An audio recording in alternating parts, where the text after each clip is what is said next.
ನಿಮಿಷಕ್ಕೆ ನಿಮಗೆ ಗೊತ್ತಿಲ್ಲದೇನೋ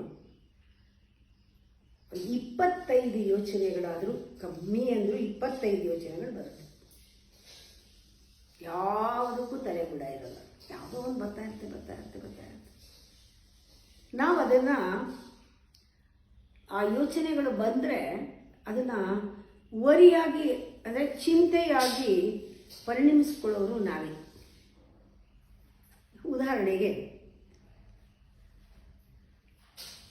ನಾವು ಯಾರಿಗೋ ಏನೋ ಒಂದು ಸಹಾಯ ಮಾಡ್ತೀವಿ, ಒಳ್ಳೆ ಊಟನೇ ಹಾಕ್ತೀರಾ ಅಂದ್ಕೊಳ್ಳಿ.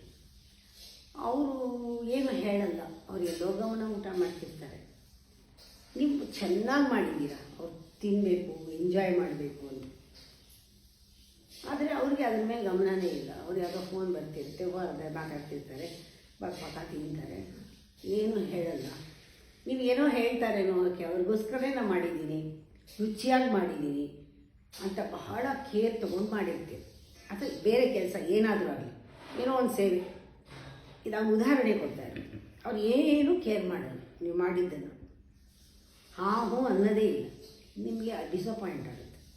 ಅದು ನೀವು ಸುಮ್ಮನೆ ಬಿಡಲ್ಲ, ಕೇಳ್ತೀರ ಹೇಗಿತ್ತು ಅಂತ. ಏನು ಅಲ್ಲ, ಊಟ ಬಡಿಸೋದ್ನಲ್ಲ, ಹೇಗಿತ್ತು, ಚೆನ್ನಾಗಿತ್ತು. ಆಮೇಲೆ ಗಮನನೇ ಇಲ್ಲ. ಏನು ತಿಂದೆ ಅಂದರೆ ನಿಮ್ಕೋಬೋದು. ಇಷ್ಟೆಲ್ಲ ಮಾಡಿಬಿಟ್ಟು ಏನು ತಿಂದೆ ಅಂದರೆ ಸರಿ ಬಿಡಿ, ಅದಾ ಅಂದರೂ ನಮ್ಮಮ್ಮ ಮಾಡಿದಷ್ಟು ಚೆನ್ನಾಗಿದೆ ಅಂದ್ಬಿಟ್ಟು ಹೊಟ್ಟೋಗ್ತಾರೆ.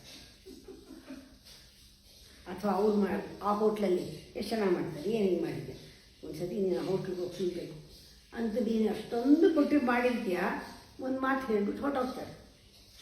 ಹೋಗೋವಾಗ ಅದನ್ನು ಮರೀತಾರೆ, ಅವ್ರು ಹೇಳಿದ್ದು ಮರೀತಾರೆ, ತಿಂದಿದ್ದು ಹೇಗೆ ಮರೆತರೋ, ತಿಂದಿದ್ದು ಏನು ತಿಂದೆ ಅನ್ನೋದು ಮರೆತರೋ, ಹೇಳಿದ್ದು ಮರೆತರೋ, ನಿಮ್ಮನ್ನು ಮರೆತರೂ ಹೋದು.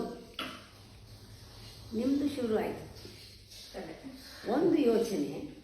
ಅವರು ಹೇಳಿದ ಮಾತು, ಇದು ಏನು ತಿಂದೆ ಅಂತ ಕೂಡ ಗೊತ್ತಿಲ್ಲ, ಇಷ್ಟೆಲ್ಲ ಮಾಡಿದೆ, ಒಂದು ಮಾತು ಹೇಳಿದ್ರು, ಇದಕ್ಕಿಂತ ಯಾರೋ ಚೆನ್ನಾಗಿ ಮಾಡ್ತಾರೆ, ಹೋಟ್ಲಲ್ಲಿ ಚೆನ್ನಾಗಿದೆ, ಅಮ್ಮ ಮಾಡೋ ಚೆನ್ನಾಗಿ, ಹೀಗೆ ಅಂದ್ಬಿಟ್ರಲ್ಲ, ಅಲ್ಲಿಗೆ ಬಿಡಲ್ಲ. ಶುರು ಆಯಿತಾ? 1 ನಿಮಿಷಕ್ಕೆ 25 ಯೋಚನೆ ಇಟ್ಕೊಳ್ಳಿ. 1 ಗಂಟೆ ಅದೇ ಓಡ್ತಾ ಇರುತ್ತೆ. 24 ಗಂಟೆ ಇಂಟು ಎಷ್ಟು ನಿಮಿಷ? 60 ನಿಮಿಷ ಇಂಟು ಎಷ್ಟು ನಿಮಿಷ, ಎಷ್ಟು ಯೋಚನೆಗಳು ಬಂತು? 25 ಯೋಚನೆ 1 ನಿಮಿಷಕ್ಕೆ, 60 ನಿಮಿಷಕ್ಕೆ ಇಷ್ಟು ಯೋಚನೆ. ಆ ಥರ 1 ಗಂಟೆ ಅಲ್ಲ, ಒಂದು ದಿವಸ ಎಲ್ಲ ಕೊರಿತಾ ಇರ್ತದೆ. ಇಷ್ಟೆಲ್ಲ ಮಾಡಿದ್ರು ಇಷ್ಟಿಲ್ಲ, ಎಷ್ಟು ಮಾಡಿದ್ದೀನಿ ನಾನು, ಇವ್ರನ್ನ ಮಾಡಬಾರ್ದು, ಅವಾಗಲೇ ಬುದ್ಧಿ ಬರೋದು. 1 ಯೋಚನೆ ಆಯಿತು, 2 ಯೋಚನೆ ಆಯಿತು, ಇವ್ರಿಗೆ ಒಂದು ದಿವಸ ಏನೂ ಮಾಡೋಕ್ಕಲ್ಲ, 3 ಯೋಚನೆ ಆಯಿತು, ಅವ್ರ ಅಮ್ಮನೇ ಜಾಸ್ತಿ ಹೋಗಲಿ, ಬೇಕಾದ್ರೆ ಹೋಗಿ ತಿಳ್ಕೊಳ್ಳಿ, 4 ಯೋಚನೆ ಆಯಿತು. ಹೀಗೆ ಕೋಪ ಎಲ್ಲ ಬರುತ್ತೆ, ಯೋಚನೆಗಳು ನಿಲ್ತಾನೇ ಇಲ್ಲ. ಸರಿ, ಆಮೇಲೆ ಯಾರೋ ಫೋನ್ ಮಾಡ್ತಾರೆ, ಆವಾಗಲೂ ಅದೇ ಗೂಡೋದು, ನೋಡ್ರಿ ನಮ್ಮ ಯಜಮಾನ್ರಿ ಹಿಂಗೆ ಅಂದ್ಬಿಟ್ರು, ಅಥವಾ ನಮ್ಮ ಮಗ ಹಿಂಗೆ ಅಂದ್ಬಿಟ್ಟ, ಇಷ್ಟೆಲ್ಲ ಮಾಡೋ, ಅವರು ಹೌದ್ರಿ ಇವಾಗೆಲ್ಲ ಗಂಡಸ್ರು ಹಂಗೆ ಅಂತ ಅವರು ಮತ್ತೆ ಇಬ್ಬರು ಸೇರಿ ಶುರು ಮಾಡ್ತಾರೆ ಟಕ ಯೋಚನೆಗಳು ಇಡೀ ದಿವಸ. ಆಮೇಲೆ ಆಯಪ್ಪ ಅವನ್ನೆಲ್ಲ ಮರ್ತ್ಬಿಟ್ಟಿರ್ತಾರೆ, ಮಕ್ಕಳು ಗಂಡ ಪಕ್ಕದ ಮನೆಯೋ ನೀ ಹೇಳಿದೆಲ್ಲ ಮರ್ತ್ಬಿಟ್ಟು ಮತ್ತೆ ಬರ್ತಾರೆ. ನೀವಂತೂ ಗುಮ್ಮಂತಲೇ ಇರ್ತೀರ, ಅವರು ಅದು ಮರ್ತ್ಬಿಟ್ಟಿರ್ತಾರೆ, ಯಾಕೆ ಗುಮ್ಮಂತ ಇದ್ದಾರೆ ಅಂತ ಗೊತ್ತೇ ಇರಲ್ಲ.